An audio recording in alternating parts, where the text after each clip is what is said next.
The Story of Civilization, Part 2, The Life of Greece, being a history of Greek civilization from the beginnings and of civilization in the Near East from the death of Alexander to the Roman conquest, with an introduction on the prehistoric culture of Crete by Will Durant. Chapter 4, Athens. Part 4, Attica. Section 1. The background of Athens. The very atmosphere seems different, clean, sharp, and bright. Each year here has 300 sunny days. We are at once reminded of Cicero's comment on Athens' clean air, which is said to have contributed to the keenness of the Attic mind. Rain falls in Attica in autumn and winter, but seldom in summer. Fog and mist are rare.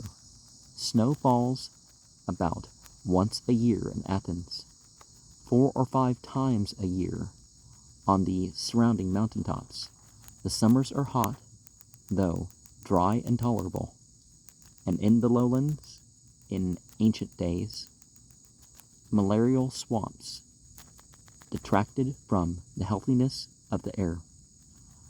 The soil of Attica is poor. Nearly everywhere, the basic rock lies close to the surface and makes agriculture a heartbreaking struggle for the simplest goods of life. Attica, says Thucydides, because of the poverty of its soil, enjoyed from a very remote period freedom from faction and invasion. Only adventurous trade and the patent culture of the olive and the grape made civilization possible in Attica. It is all the more surprising that on this arid peninsula so many towns should have appeared. They are everywhere, at every harbor along the coast, in every valley among the hills.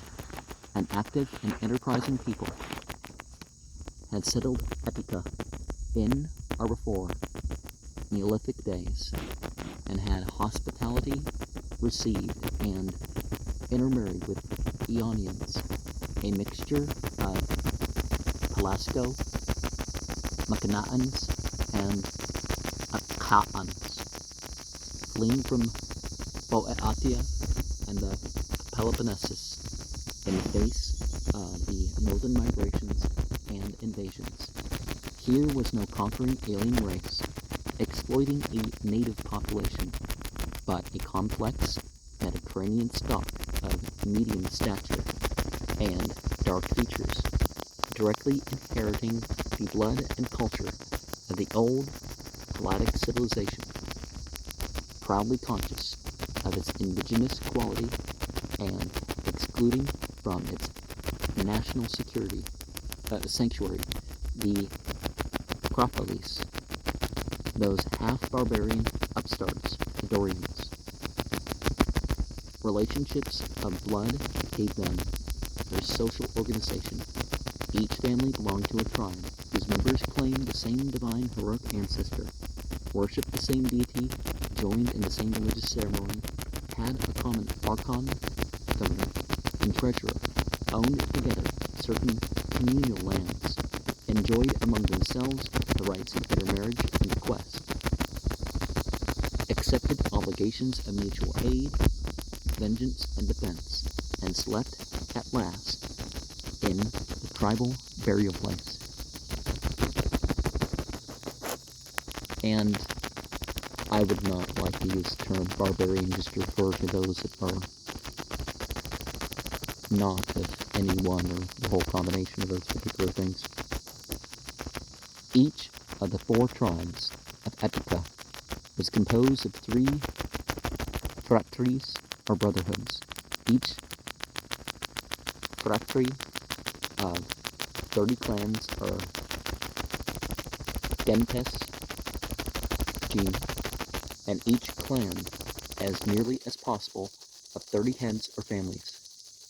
This kinship classification of Attic society lent itself not only to military organization and mobilization, but to so clannish an aristocracy of old families that Cleisthenes had to redistribute the tribes before he could establish democracy. Each town or village was probably in origin the home of a clan, and sometimes took its name from the clan or from the god or hero whom it worshipped, as in the case of Athens. The traveler entering Attica from eastern Boeotia would come at first to Oropus and receive no very favorable impression, for Oropus was a frontier town as terrifying to the tourist as any such today. Oropus, says Dicaarchus, about 300 BCE, is a nest of hucksters. The greed of the custom house officials here is unsurpassed. The roguery, inveterate, and bred to the bone. Most of the people are coarse and truculent in their manners, for they have knocked the decent members of the community on the head. From Oropus southward, one moved through a close succession of towns: Rhamnus, Aphidna, Decalia, a strategic point in the Peloponnesian War; Acarna, home of Aristophanes; Pugnacious, pacifist; Decapolis, Marathon, and Brauron, in whose great temple stood that statue of Artemis which Orestes and Iphigenia had brought from the Tauric Chersonese, and where every 4 years as much of Attica as could come joined in the piety and debauchery of Brauronia, our feast of Artemis. Then Persia and Thoricus, then the silver mining region of Larium, so vital in the economic and military history of Athens. Then, at the very point of the peninsula, Sunium, on whose cliffs a lovely temple rose as a guide to mariners, and their hopeful offering to the incalculable Poseidon. Then, up the western coast, for Attica is half coast, and its very name is from Attica coastland, past Anaphlestis to the Isle of Salamis, probably named by the Phoenicians from Shalm, peace, wholeness, Salem, home of Ajax. Remember, there's no J's in this language, is it? Aiak, maybe? Euripides, and then to Eleusis, sacred to Demeter and her mysteries, and then take back to the Piraeus.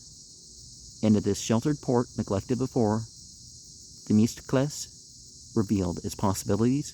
Ships were to bring the goods of all the Mediterranean world for the use and pleasure of Athens. The barrenness of the soil, the nearness of the coast, the abundance of harbors lured the people of Attica into trade. Their courage and inventiveness won for them the markets of the Aegean, and out of the commercial empire came the wealth, the power, and the culture of Athens in the Periclean age.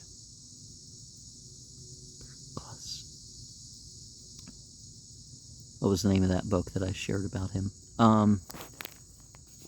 Section 2. Athens under the oligarchs. These towns of Attica were not only the background of the members of Athens. We have seen how, according to Greek belief, Theseus, with a benevolent synoecism, had brought the people of Attica into the political organization with one capital. Tradition placed this event in the 13th century BCE, but the union of Attica under Athens could hardly have been completed before 700, since the Homeric hymn to Demeter, composed about that date, speaks of Eleusis as still having its own king.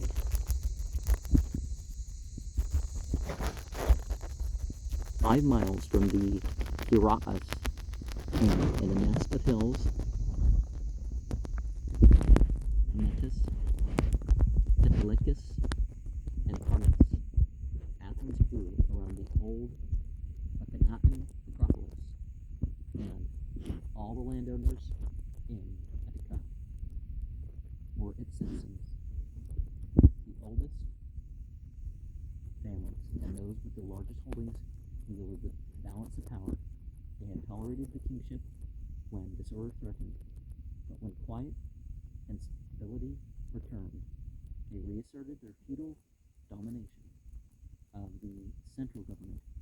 After King Cordus had died in heroic self-sacrifice against the invading Dorians, possibly a legendary event attributed by tradition to 1068, they announced, so the story went, that no one was good enough to succeed him, and replaced the king with an archon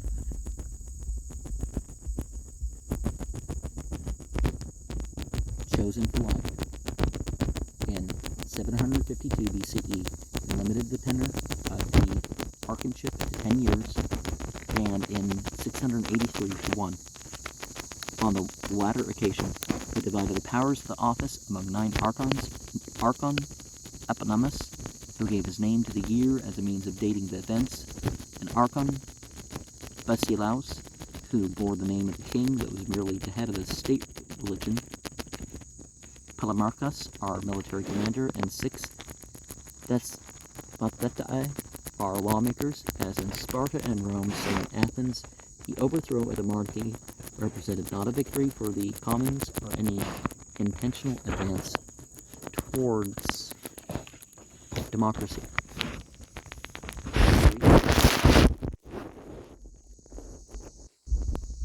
Of mastery by a feudal aristocracy. One more swing of the pendulum in the historical alternation between localized and centralized authority. By this piecemeal revolution, the royal office was shorn of all its powers, and its holder was confined to the functions of a priest. The word king remained in the Athenian constitution to the end of its ancient history, but the reality was never restored. Institutions made with impunity are destroyed from above if their names are left unchanged. The Eupatride oligarchs, i.e. the well-born ruling few, continued to govern Attica for almost 5 centuries. Under their rule, the population was divided into 3 political ranks. The Hippes, or knights, who owned horses, the mark of a gentleman then, as in the days of the Roman equites, the French chevaliers, and the English cavaliers, and could serve as cavalry. The Zeugitai, who owned a yoke of oxen and could equip themselves to fight as hoplites, or heavy-armed troops, and Thetis, hired laborers, who fought as light-armed infantry. Only the first 2 were accounted citizens, and only the knights could serve as archons, judges, or priests. Kind of messed up that they make people serve in war and they don't even count them as citizens.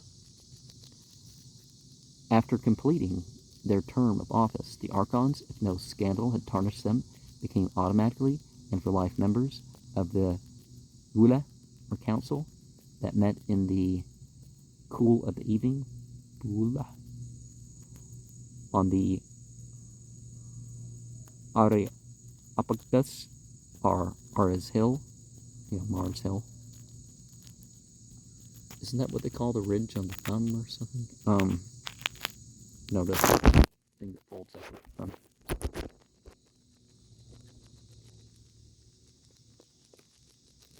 Chose the archons and ruled the state.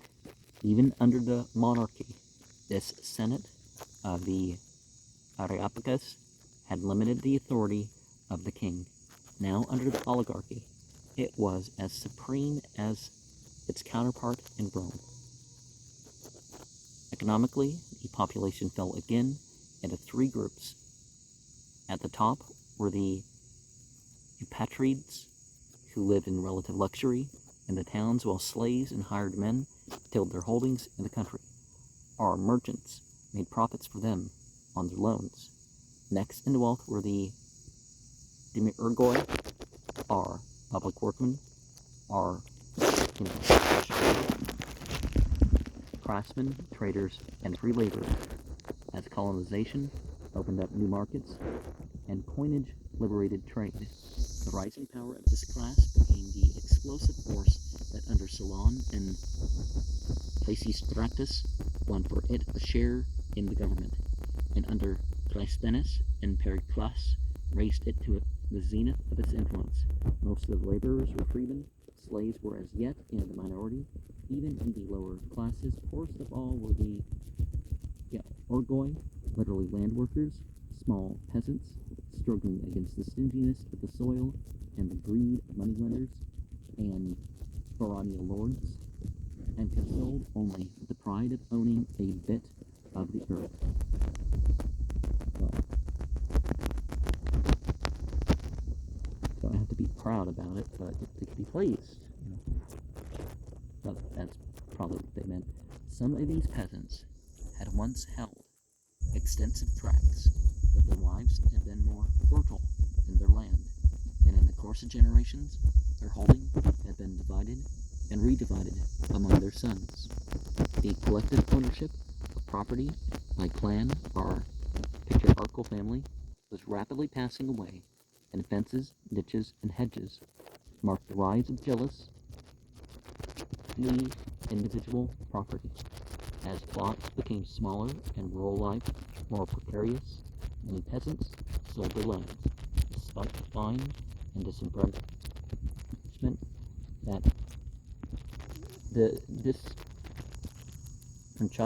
that punished such sales, and went to Athens or lesser towns to become traders, craftsmen, or laborers. Others, unable to meet obligations of ownership, became tenant tillers of Eupatride estates. Hemorrhoi are sharecroppers who kept a part of the produce as they paid. Still others struggled on, borrowed money by mortgaging their land at high rates of interest, were unable to pay, and found themselves attached to the soil by their creditors, and working for them as serfs. The holder of the mortgage was considered to be the hypothetical owner of the property until the mortgage was satisfied and placed among the mortgaged land, a stone slab announcing this ownership. Small holdings became smaller, 3 peasants fewer, great holdings greater. A few proprietors, says Aristotle, owned all the soil, and the cultivators with their wives and children were liable to be sold as slaves, even into foreign parts, on failure to pay their rent or their debts. Foreign trade and the replacement barter or coinage hurt the peasant further, for the completion of imported food kept the prices of his products low, while the prices of the manufactured articles that he had to buy were determined by forces beyond his control and rose inexplicably with every decade. A bad year ruined many farmers and starved some of them to death. Rural poverty in Attica became so great that war was welcomed as a blessing. More land might be won, and fewer mouths would have to be fed. Meanwhile, in the towns, the middle classes, unhindered by law, were reducing the free laborers to destitution and gradually replacing them with slaves. Muscle became so cheap that no one who could afford to buy it deigned any longer to work with his hands. Manual labor became a sign of bondage, an occupation unworthy of freemen. The landowners, jealous of the growing wealth of the merchant class, sold abroad the grain that their tenants needed for food, and at last, under the law of debt, sold the Athenians themselves. For a time, Men hoped that the legislation of Draco, or the whole idea of draconian from, would remedy these evils. About 620. That's Attica, our lawmaker, was commissioned to codify, for the first time, to put into writing a system of laws that would restore order in Attica. So far as we know, the essential advances of this code were a moderate extension among the newly rich of eligibility to the archonship and the replacement of feud vengeance with law. Hereafter, the Senate of the Areopagus was to apply all cases of homicide. The last was a basic and progressive approach, but to enforce it, indeed to persuade vengeful men to accept it as more certain and severe than their own revenge, he attached to his laws penalties so drastic that after most of his legislation had been superseded by Solon's, he was remembered for his punishments rather than for his laws. Draco's code congealed the cruel customs of an unregulated feudalism. It did nothing to relieve debtors of slavery or to mitigate the exploitation of the weak by the strong, and though it slightly extended the franchise, it left to the patrician class full control of the courts and the power to interpret in their own way all laws and issues affecting their interests. The owners of property were protected more zealously than ever before. Petty theft, even idleness, was punished in the case of citizens with disfranchisement, in the case of others with death.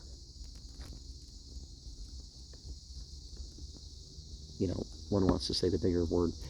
Those that stole a cabbage or an apple were to suffer even as villains that committed sacrilege or murder, says Plutarch and Solon. As the 7th century drew to a close, the bitterness of the helpless poor against the legally entrenched rich had brought Athens to the edge of revolution. Equality is unnatural, and where ability and subtlety are free, inequality must grow until it destroys itself in the indiscriminate poverty of social war. Liberty and equality are not associates, but enemies. Well, no, but I don't understand how a capitalist might think this. I mean, somebody who's a mere capitalist. The concentration of wealth begins by being inevitable and ends by being fatal. The disparity of fortune between the rich and the poor, says Plutarch, had reached its height, so that the city seemed to be in a truly dangerous condition, and no other means for freeing it from disturbances seemed possible but a despotic power.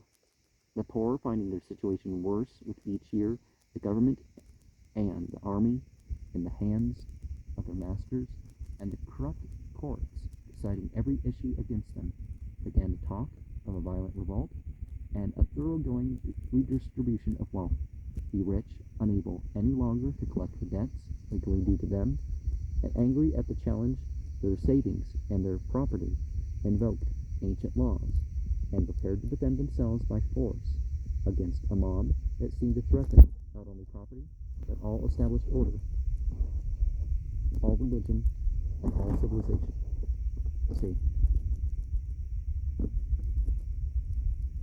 self-defense, but not, they're bringing about a new social order by convincing people. No,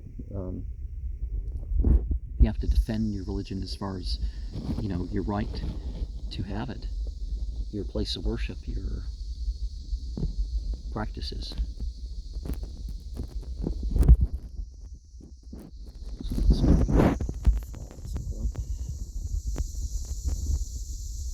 Section 3, the Solonian Revolution. It seems incredible that at this juncture in affairs, so often repeated in the history of nations, a man should have been found who, without any act of violence or any bitterness of speech, was able to persuade the rich and the poor to compromise that not only averted social chaos, but established a new and more generous political and economic order for the entire remainder of Athens' independent career. Solon's peaceful revolution is one of the encouraging miracles of history. His father was a eupatride of purest blood, related to the descendants of King Codrus, and indeed tracing his origin to Poseidon himself. His mother was cousin to the mother of Pisistratus, the dictator who would first violate and then consolidate the Solonian constitution. In his youth, Solon participated lustily in the life of his time. He wrote poetry, sang the joys of Greek friendship, and, like another Durant, stirred the people with his verses to conquer Salamis. In middle age, his morals improved in inverse ratio to his poetry. His stanzas became dull, and his counsel excellent.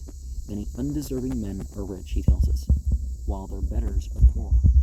But we will not exchange what we are for what they have, since the one gift abides while the other passes from man to man.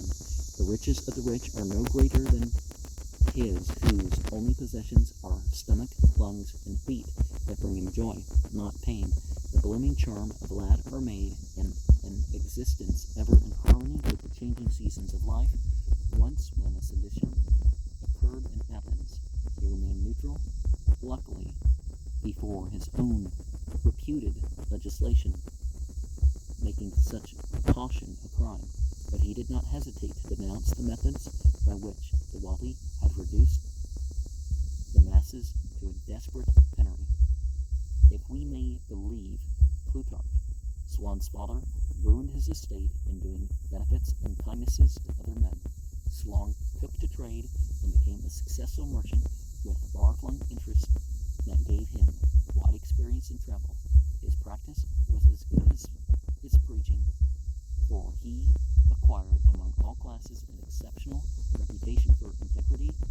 He was still relatively young, 44 or 45, when in 594 representatives of the middle classes asked him to accept election nominally as Archon Eponymous, but with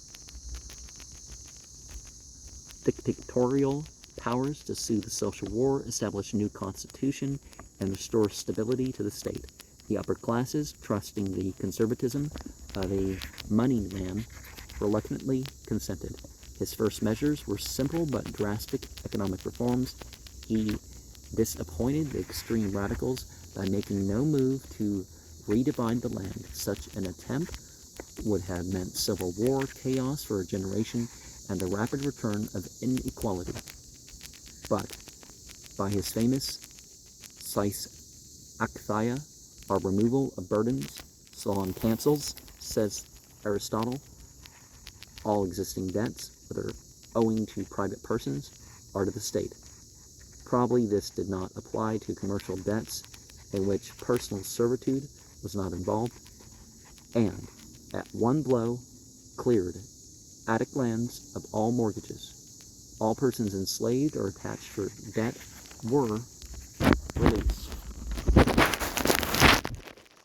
Those sold into servitude abroad were reclaimed and freed, and such enslavement was forbidden for the future. It was characteristic of humanity that certain of Solon's friends, getting wind of his intention to cancel debts, bought on mortgage large tracts of land, and later retained these without paying the mortgages. This, Aristotle tells us, with a rare twinkle in his style, was the origin of many fortunes that were later supposed to be of immemorial antiquity. Solon was under suspicion of having connived at this and of having profited by it, until it was discovered that as a heavy creditor he himself had lost by his law. The rich protested unanswerably that such legislation was confiscation. But within a decade, opinion became almost unanimous that the act had saved Attica from revolution. And we might say also that it would generally be good to instead have canceled the interest payments. Of another Solonian reform, it is difficult to speak with clearness or certainty. Solon says Aristotle superseded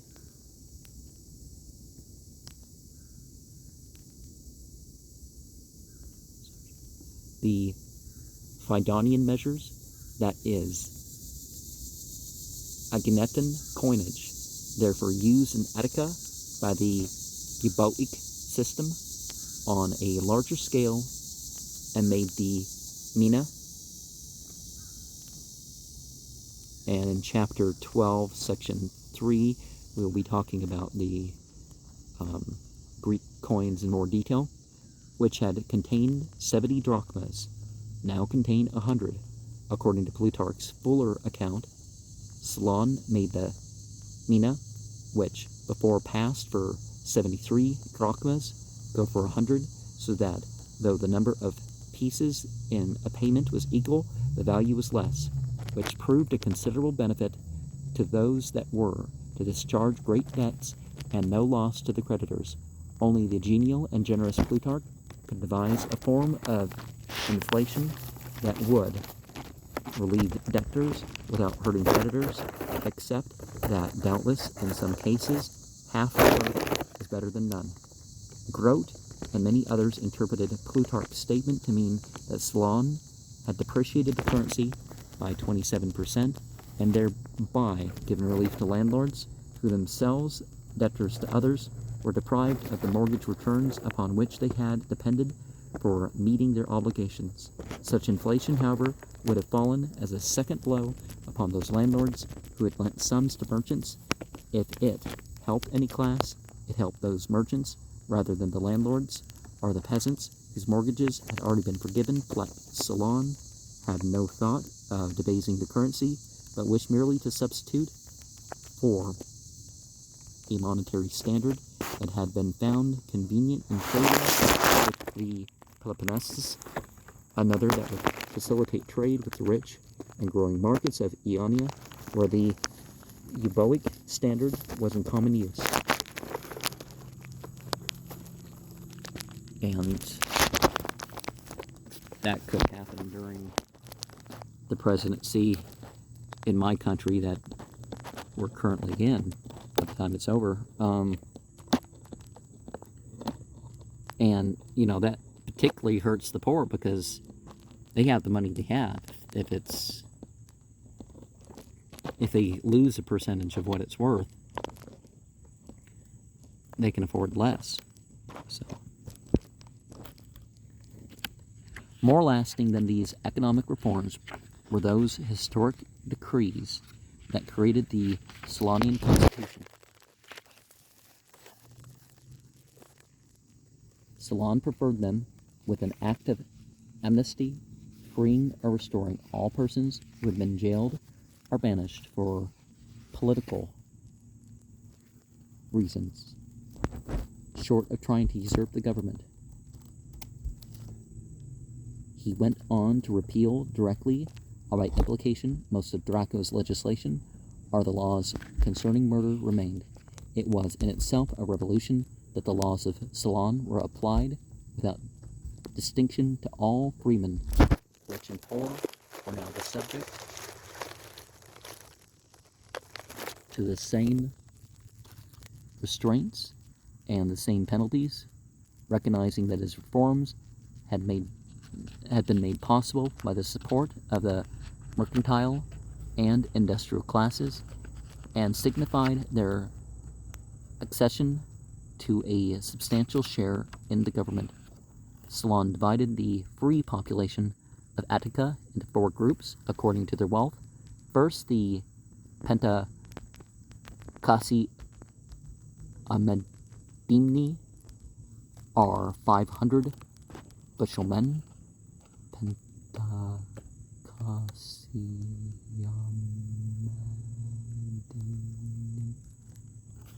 Whose annual income reached 500 measures of produce. are the equivalent thereof. A medimnus, are about 1.5 bushels, was considered equivalent to 1 drachma in money. So, in other words, they got enough to feed their families. The second, the hippes, whose income was between 3 and 500 measures. Third, zeugitai, with incomes between 2 and 300 measures. And fourth, the thetis, all other freemen. Honors and taxes were determined by the same rating, and the one could not be enjoyed without paying the other. Furthermore, the first class was taxed on 12 times, the second class on 10 times, the third class on only 5 times the amount of its annual income. The property tax was in effect a graduated income tax. Well, so yeah, obviously the fourth class was the one that could barely get by, but you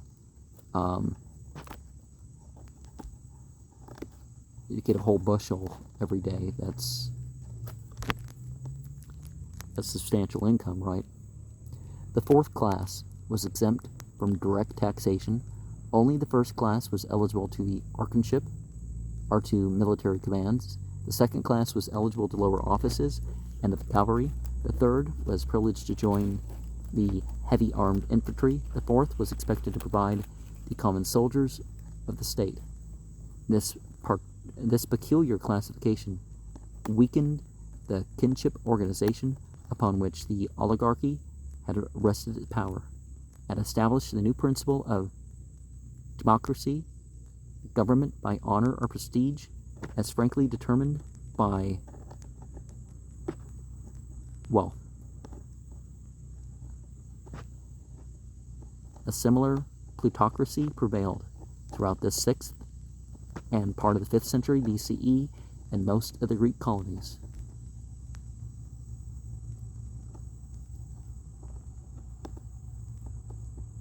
Meritocracy is a bit better, but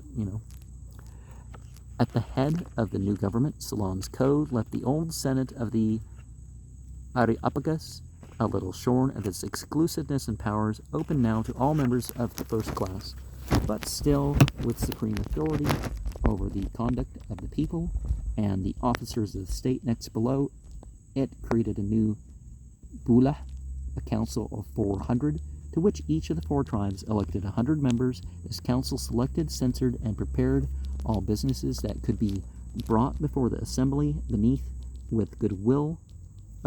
this oligarchic superstructure, ingratiating to the strong Solon, perhaps with goodwill aforethought, placed fundamentally democratic institutions, the old ecclesia of Homer's day. In the Bible, we generally render that as church rather than a social organization that includes beyond your immediate family, your spouse, and then those you can't marry, that sort of thing. Of Homer's day was brought back to life, and all citizens were invited to join in its deliberations. This assembly annually elected among the 500 bushelmen the archons who heretofore had been appointed by Areopagus. It could at any time question these officers, impeach them, punish them, and when their terms expired, it scrutinized their official conduct during the year and could debar them, if it chose, from their usual graduation into the Senate. More important still, though it did not seem so, was the admission of the lowest class of the citizens to full partiality,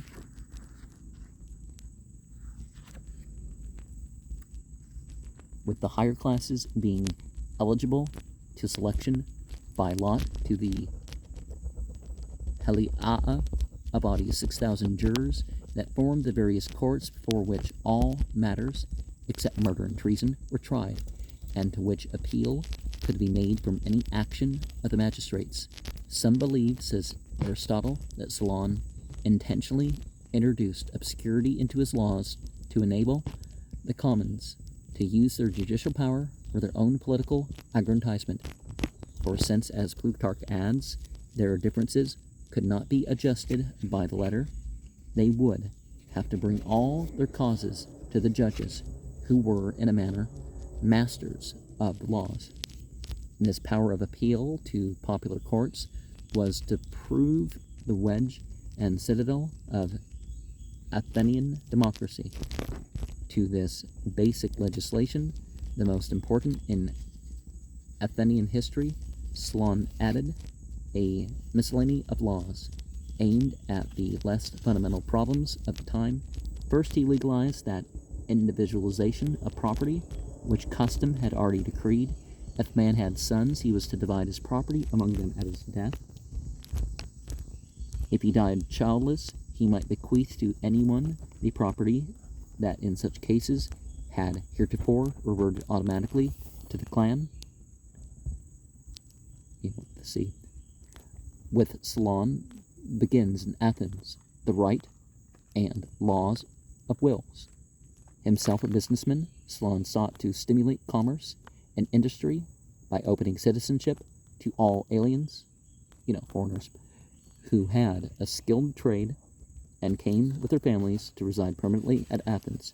He forbade the export of any produce of the soil except olive oil, hoping to turn men from growing surplus crops to practicing an industry. He enacted a law that no son should be obliged to support a father who had not taught him some specific trade. To Solon, not to the latter Athenians, the crafts had their own rich honor and dignity. Even into the dangerous realm of morals and manners, Solon offered laws. Persistent idleness was made a crime, and no man who lived a life of debauchery was permitted to address the assembly. He legalized and taxed prostitution, established public brothels, licensed and supervised by the state, and erected a temple to Aphrodite. Pandemos, from the revenues, hailed to you Solon, saying, contemporary lucky. You bought public women for the benefit of the city, for the benefit of the morality of a city that is full of vigorous young men who, in the absence of your wise institution, would give themselves over to the disturbing annoyance of better women. He enacted the undraconian penalty of 100 drachmas for the violation of a free woman, but anyone who caught an adulterer in the act was allowed to kill him there and then. He limited the size of dowries, wishing that marriages should be contracted by the affection of mates and for the rearing of children, and with childlike trustfulness he forbade women to extend their wardrobes beyond 3 suits.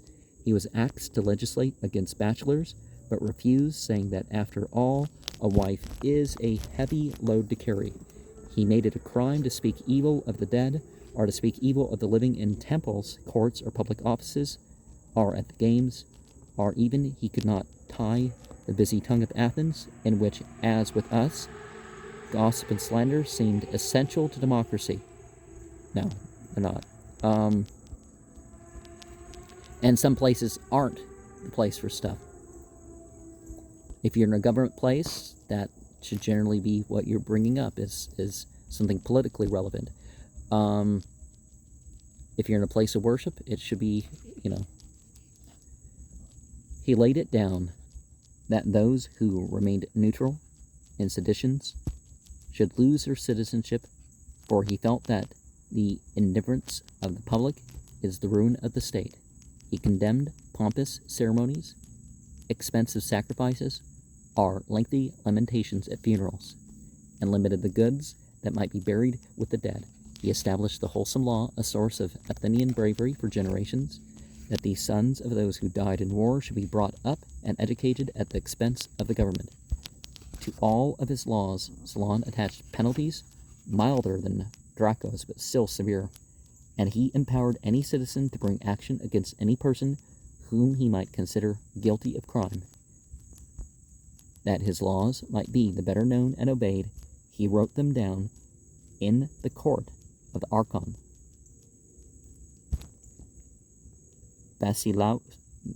Basilus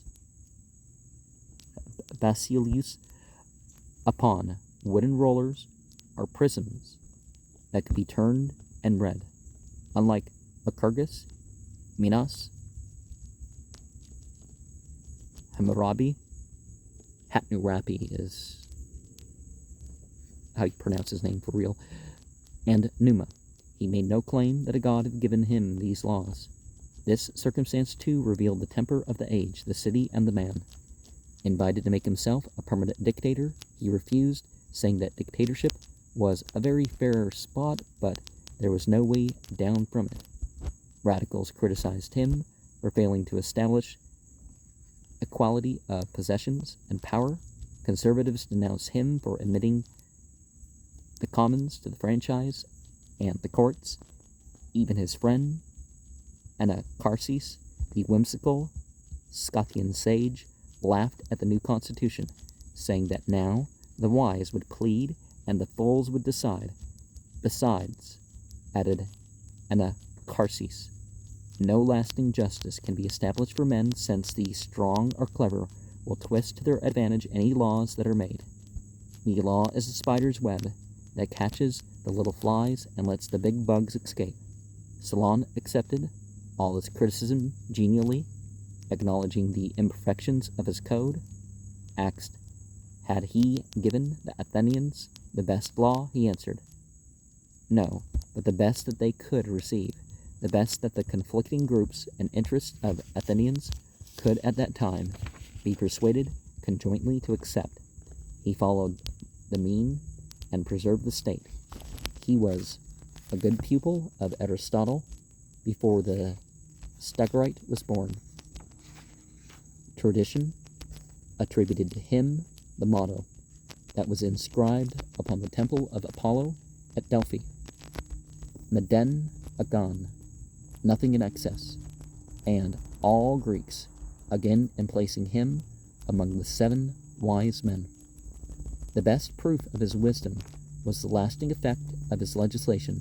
Despite 1,000 changes and developments, despite intervening dictatorships and superficial revolutions, Cicero could say 5 centuries later that the laws of Solon were still in force at Athens.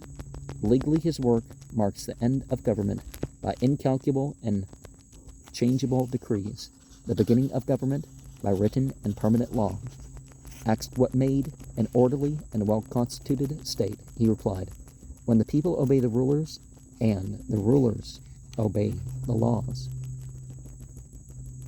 To his legislation, Attica owned the liberation of its farmers from serfdom and the establishment of a peasant proprietor class whose ownership of the soil made the little armies of Athens suffice to preserve her liberties for many generations.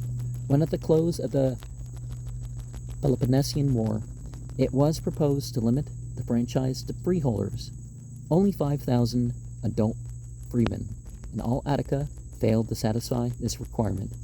At the same time, trade and industry were freed from political disabilities and financial inconveniences, and began that vigorous development which was to make Athens the commercial leader of the Mediterranean. The new aristocracy of wealth put a premium upon intelligence rather than birth, stimulated science and education, and prepared materially and mentally for the cultural achievements of the Golden Age. In 572, at the age of 66, and after serving as archon for 22 years, Solon retired from office into private life, and having bound Athens through the code of its officials to obey his laws unchanged for 10 years, he sought out to observe the civilizations of Egypt and the East. It was now apparently that he made his famous remark, "I grow old while always learning." At Heliopolis, says Plutarch, he studied Egyptian history and thought under tutelage of the priests. From them, it is said, he heard of the sunken continent Atlantis, whose tale he told in an unfinished epic which 2 centuries later would fascinate the imaginative Plato. From Egypt he sailed to Cyprus and made the laws for the city that in his honor changed its name to Soli. Diogenes Laertius tells the story, rather, of Soli in Attica, a town whose preservation of Old Greek speech into Alexander's day led to the word solecism. Herodotus and Plutarch describe with miraculous memory his chat at Sardis with Croesus, the Lydian king. How this paragon of wealth, having arrayed himself in all his paraphernalia, ex Solon, did he not account him, Croesus, a happy man, and how Solon, with Greek audacity, replied. Before we get into that, let's remember Atlantis, the Berbers, of northwest Africa, spoke of Atlantis as their original ruler. And there's evidence, genetic and material goods, and written and oral history about how there was this transcontinent culture, and then it made its way down to southwest of Egypt, and then up in Egypt as it narrowed down. Anyways, the gods, what they call the gods anyways, O king, have given the Greeks all other gifts in moderate degree, and so our wisdom too is a cheerful and homely, not a noble and kingly wisdom. And this, observing the numerous misfortunes that attend all conditions, forbids us to grow insolent upon our present enjoyment, or to admire any man's happiness that may yet, in course of time, suffer change. For the uncertain future has yet to come with every possible variety of fortune, and him only to whom the divinity has continued happiness unto the end do we call happy. To salute as happy one that is still in the midst of life and hazard, we think as little safe and conclusive as to a crown and proclaim as victorious the wrestler that is yet in the ring. This admirable exposition of what the Greek dramaticists mean by hubris, insolent prosperity, hubris, as we say now, has the ring of Plutarch's eclectic wisdom. We can only say that it is better phrased than Herodotus' report, and that both accounts belong presumably to the realm of imaginary conversations. Now, people would remember things. Almost everything would be lost in that respect, but people would remember things like that. Certainly both Solon and Croesus, in the manner of their deaths, justified the skepticism of this homily.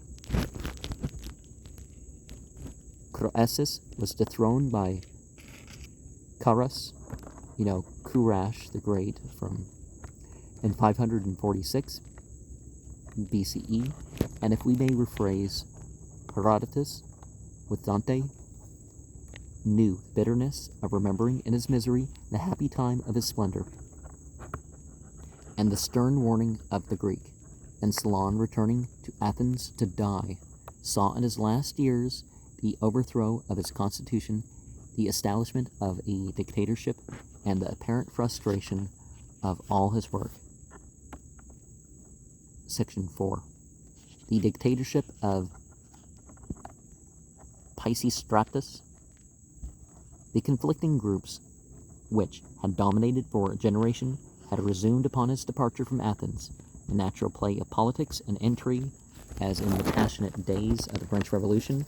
3 parties struggled for power: the shore, led by the merchants of the ports, who favored Solon; the plain, led by the rich landowners, who hated Solon; and the mountain, a combination of peasants and town laborers, who still fought for a redistribution of the land like Pericles a century later, Pisistratus thought, though an aristocrat by birth and fortune, manners and tastes, accepted the leadership of the commons. At a meeting of the assembly, he displayed a wound, claiming that it had been inflicted upon him by the enemies of the people, and asked for a bodyguard. Solon protested, knowing the subtlety of his cousin. He suspected that the wound had been self-inflicted, and that the bodyguard would open the way to a dictatorship. Ye men of Athens, he warned them, I am wiser than some of you, and braver than others. Wiser than those of you who do not perceive the treachery of Pisistratus, and braver than those who are aware of it, but out of fear hold their peace. Nevertheless, the assembly voted that Pisistratus should be allowed a force of 50 men. Pisistratus collected 400 men instead of 50, seized the Acropolis, and declared a dictatorship. Solon, having published to the Athenians his opinion that each man of you individually walketh with the tread of a fox, but collectively ye are geese. I shared a vision at some point. I think in our papers that talks about that theme. Place his arms and shield outside his door as a symbol of resigning his interest in politics, and devoted his last days to poetry. The wealthy forces of the shore and the plain united for a moment and expelled the dictator. 556 BCE. But Pisistratus secretly made his peace with the shore, and probably with their connivance re-entered Athens under circumstances that seemed to corroborate Solon's judgment of the collective intelligence. A tall and beautiful woman, arrayed in the armor and costume of the city's goddess Athena, and seated proudly in a chariot, led the forces of Pisistratus into the city, while heralds announced that the patron deity of Athens was herself restoring him to power. 550 BCE. The people of the city, fully persuaded, says Herodotus, that the woman was the veritable goddess, prostrated themselves before her, and received Pisistratus back.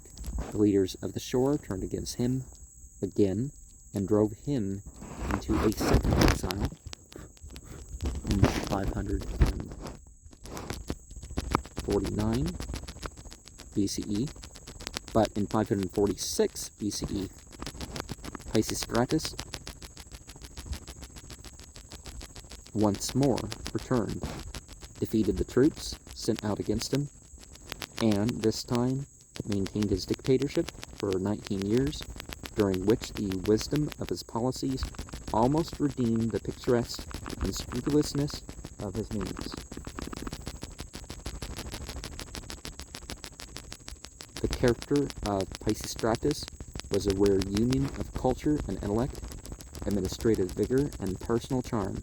He could fight ruthlessly and readily forgive.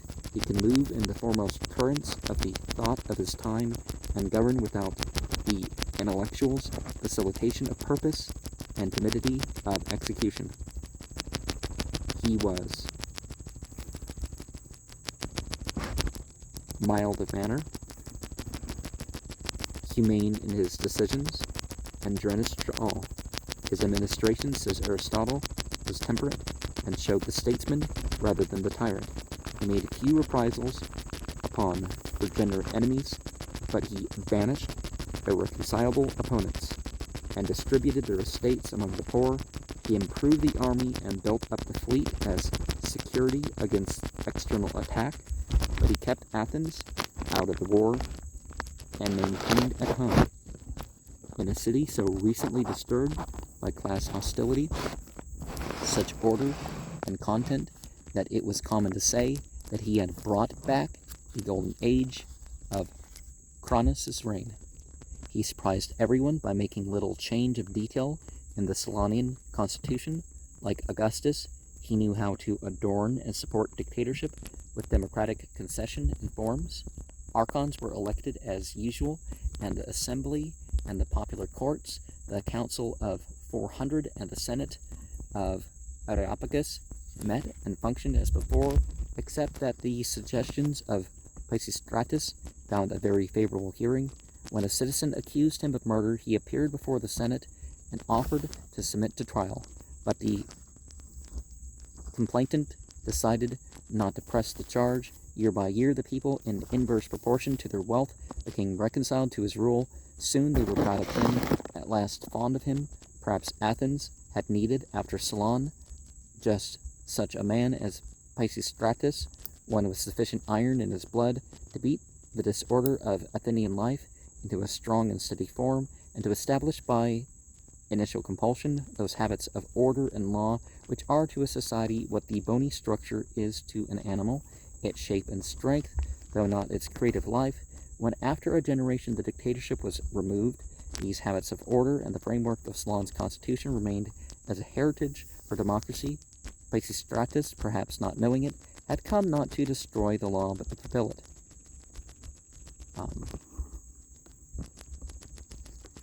Remember that bit in the Bible. But fulfill in the Bible would have been, refurbish. It wasn't he was doing away with this is lawful. This, he was bringing it back. He was changing it from the liberal and conservative corruptions. His economic policies carried on that emancipation of the people which Solon had begun. He settled the agrarian question by dividing among the poor the lands that belonged to the state. Paganism. That's literally what paganism meant. As well as those of banished aristocrats. Thousands of dangerously idle Athenians were settled upon the soil, and for centuries afterwards we hear of no serious agrarian discontent in Attica. He gave employment to the needy by undertaking extensive public works, building a system of aqueducts and roads, and raising great temples to what people considered to be gods. He encouraged the mining of silver at Larium and issued a new and independent coinage to finance these undertakings. He laid a 10% tax upon all agricultural products. Later, he seems to have reduced this to 5%. He planted strategic colonies on the Dardanelles and made commercial treaties with many states. Under his rule, trade flourished and wealth grew not among a few only, but in the community as a whole. Like nowadays, they're all, some areas got richer. It's like, yeah, but every war we've taken part in, and at least since World War II, hurt the economy. He's like, in this city, they built a factory and hired 20,000 people. It's like, yeah, but what's the overall effect? The poor were made less poor, the rich not less rich.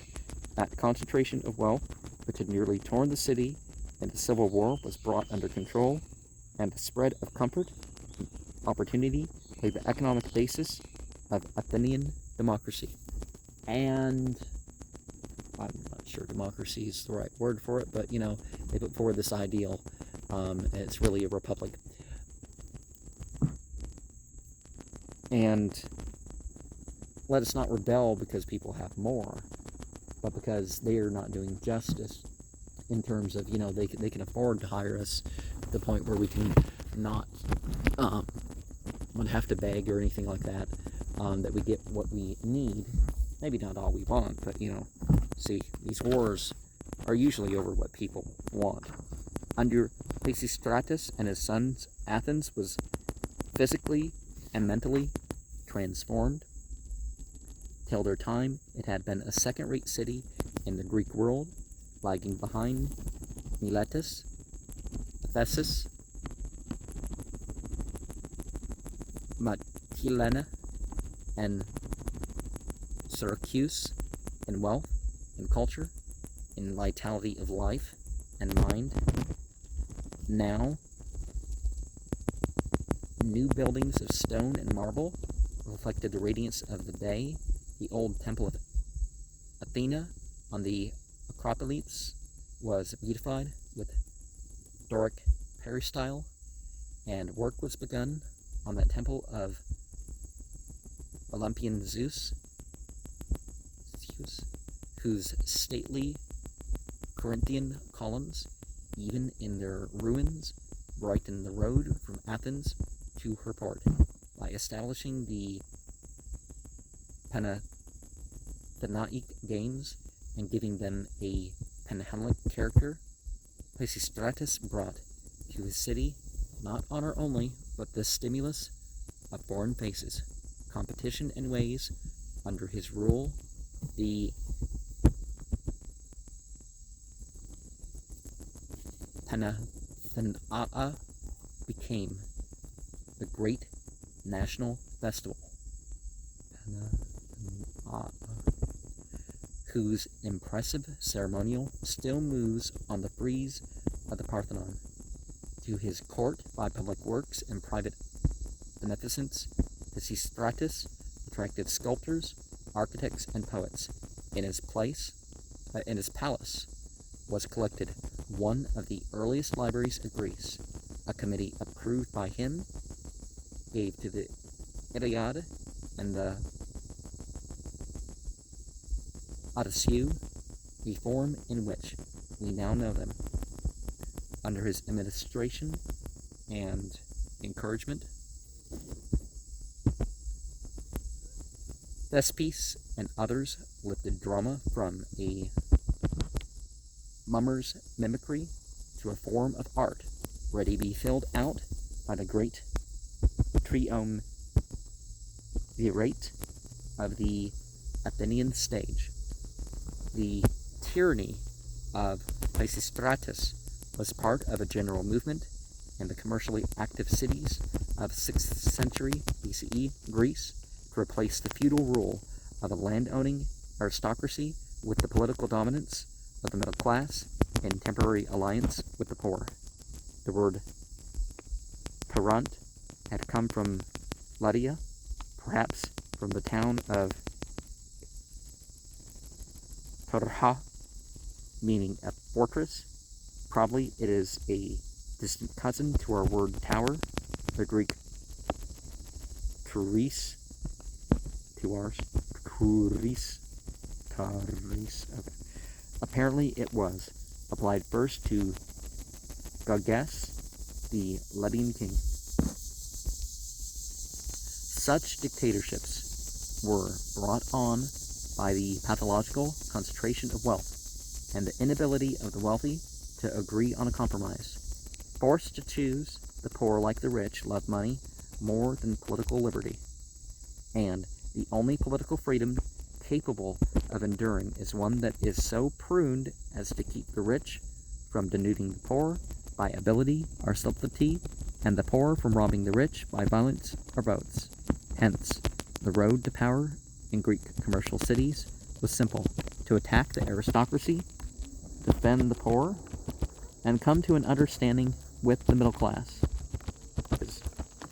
Arrived at power, the dictator abolished debts or confiscated large estates, taxed the rich to finance public works, or otherwise redistributed the overconcentrated wealth, and while attaching the masses to himself, through such measures he secured the support of the business community by promoting trade with state coinage and commercial treaties, and by raising the social prestige of the bourgeoisie. You want to pronounce that bourgeoisie. Forced to depend upon the popularity instead of hereditary power. The dictatorships, for the most part, kept out of war, supported religion, maintained order, promoted morality, favored the higher status of women, encouraged the arts, and lavished revenues upon the beautification of their cities. And they did all these things in many cases while preserving the forms and procedures of popular government, so that even under despotism, the people learned the ways of liberty. When the dictatorship had served to destroy the aristocracy, the people destroyed the dictatorship, and only a few changes were needed to make the democracy of freedom a reality, as well as a form. Section 5. The establishment of democracy. When Pisistratus died in 527 BCE, he left his power to his sons. His wisdom had survived every test except that of parental love. Hippias gave promise of being a wise ruler, and for 13 centuries continued the policies of his father. Hipparchus, his younger brother, was harmlessly, though expensively, devoted to love and poetry. It was at his invitation that Anacreon and Simonides came to Athens. The Athenians were not quite pleased to see the leadership of the state passed down without their consent to the young Pisistrates, and began to realize that the dictatorship had given them everything but the stimulus of freedom. Nevertheless, Athens was prosperous, and the quiet reign of Hippias might have gone on to peaceful close had it not been for the unsmooth course of true Greek love. We see the Celt and the Greek kind of having comparable elements. Well, everywhere has comparable elements, but you know what I mean. They're closer. Aristogeiton, a man of middle age, had won the love of the young Harmodius. Then says Thucydides, in the flower of youthful beauty, but Hipparchus, equally careless of gender, also solicited the lad's love. When Aristogeiton heard of this, he resolved to kill Hipparchus, and at the same time, in self-protection, to overthrow the tyranny. Harmodius and others joined him in the conspiracy of 514 BCE. They murdered Hipparchus as he was arranging the Panathenaic procession, but Hippias eluded them, and he had them slain. To complicate the tale, a courtesan, Leana, mistress of Harmodius, died bravely under torture, having refused to betray the surviving conspirators. If we may believe Greek tradition, she bit off her tongue and spat it in the face of her torturers, to make sure that she would not answer their questions. Though the people lent no visible support to this revolt, Hippias was frightened by it, and replacing his hitherto mild rule with a regime of suppression, espionage, and terror, the Athenians, strengthened by a generation of prosperity, could afford now to demand the luxury of liberty. Gradually, as the dictatorship grew harsher, the cry for freedom grew louder, and Harmodius and Aristogeiton, who had conspired for love and passion rather than for democracy. One would not be surprised to learn that they represented a resentful aristocracy, like Brutus and Cassius in Rome. Brutus, too, became the hero of a revolution after 18 centuries had obscured his history. Were transformed by popular imagination into the martyrs of liberty. Off in Delphi, the Alcmaeonids, who had been re-exiled by Pisistratus, saw their opportunity, raised an army, and marched upon Athens with the announced intention of disposing Hippias. At the same time, they bribed the Parthian oracle to tell all Spartans who consulted her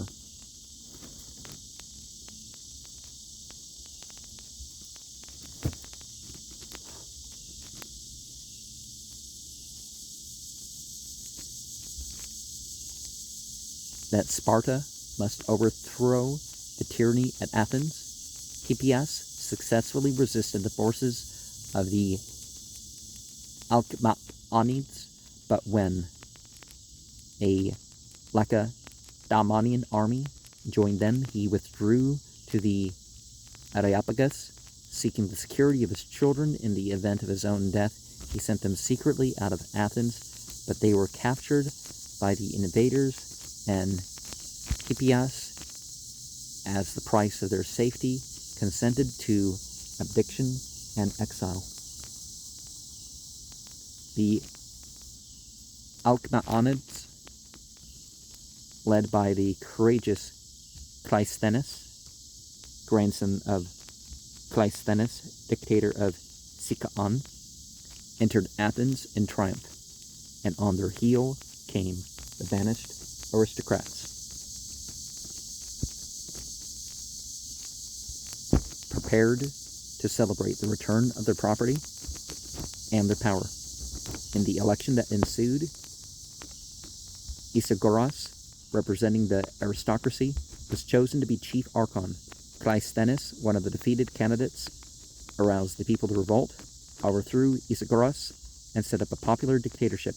The Spartans again invaded Athens, seeking to restore Isagoras, but the Athenians resisted so tenaciously that the Spartans retired, and Cleisthenes, the Alcmaonid aristocrat, proceeded to establish democracy in 507 BCE. His first reform struck at the very framework of Attic aristocracy, those 4 tribes and 360 clans whose leadership by centuries of tradition was in the hands of the oldest and richest families. Cleisthenes abolished this kinship classification and replaced it with a territorial division into 10 tribes, each composed of a varying number of dems, to prevent the formation of geographical or occupational blocks, such as the old parties of mountain, shore, and plain. Each tribe was to be composed of an equal number of dems, or districts, from the city, from the coast, and from the interior, to offset the sanctity of that religion had given to the old division. Religious ceremonies were instituted for each new tribe or dema, and a famous ancient hero of the locality was made its deity or patron saint. Freemen of foreign origin, who had rarely been admitted to the franchise under the aristocratic determination of citizenship by descent, now automatically became citizens of the dems in which they lived. At one stroke, the role of voters was almost doubled, and democracy secured to new support and a broader base. And, of course, you let a generation or two go by, or you let those who were alive when the change was made pass, and people aren't going to know that their religion was made up.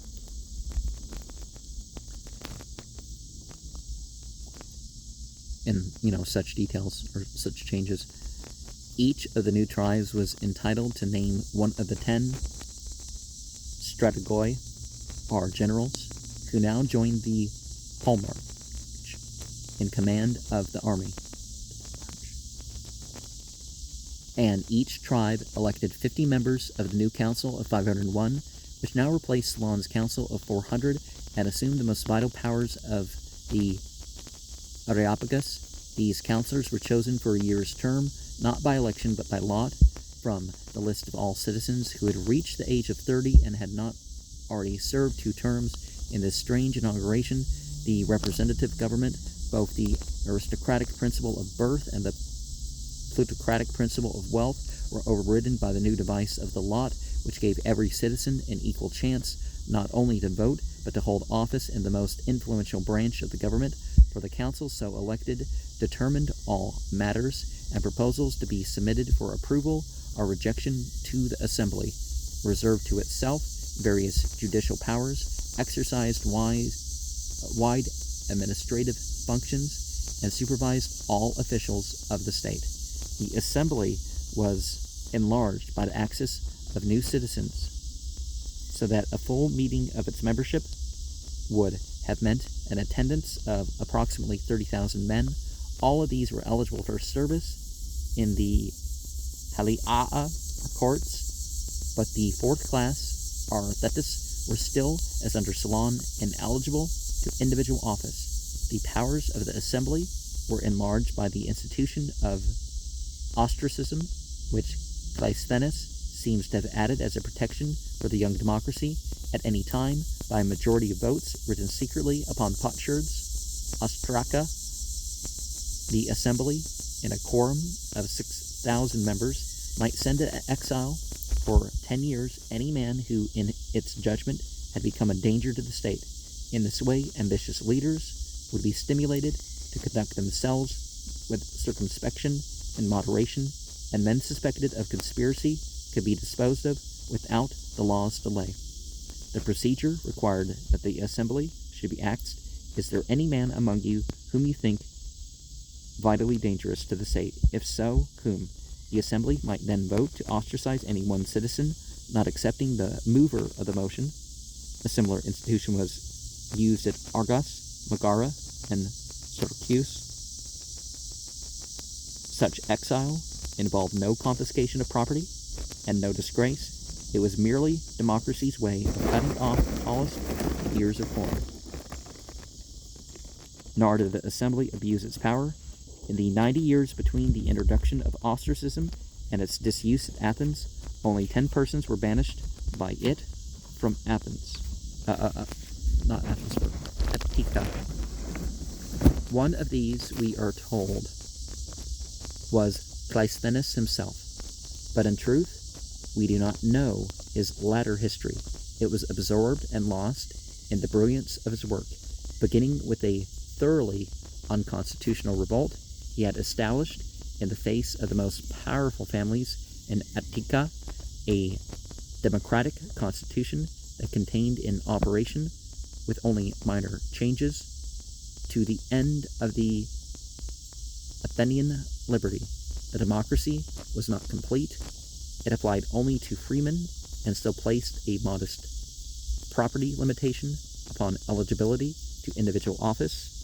A property qualification was placed upon the franchise in the earlier stages of American and French democracy too, and women didn't have full rights, and if you were of a different, if you weren't totally white, other issues, right? But it gave all legislative, executive, and judicial powers to an assembly and a court composed of the citizens and the magistrates appointed by and responsible to the assembly, and to a council for those members all citizens might vote, and in whose supreme authority, by the operation of the lot, at least 1/3 of them actually shared for at least a year of their lives. Never before had the world seen so liberal a franchise or so wide a spread of political power. The Athenians themselves were exhilarated by this adventure into sovereignty. They realized that they had undertaken a difficult enterprise, but they advanced to it with courage and pride, and for a time with unwonted self-restraint. From that moment they knew the zest of freedom in action, speech, and thought, and from that moment they began to lead all Greece in literature and art, even in statesmanship and war. They learned to respect anew a law that was their own considered will, and to love with unprecedented passion a state that was their unity, their power, and their fulfillment. When the greatest empire of the age decided to destroy these scattered cities called Greece, or to lay them under tribute to the great king, it forgot that in Attica it would be opposed by men who owned the soil that they tilled and who ruled the state that governed them. It was fortunate for Greece and for Europe that Cleisthenes completed his work, and Solon's 12 years before the marathon. Now, I myself would favor constitutional democracy, which is a little bit to the right of center, because the Constitution, rather than in a republic, constitutional republic is just left of center, and then you got republic general. But this would be, to ensure the rights and safety of the individual. So it's a little bit more free than a democracy, because naturally popularity doesn't give as much freedom as people think. And it does require a little bit more government control, we could say.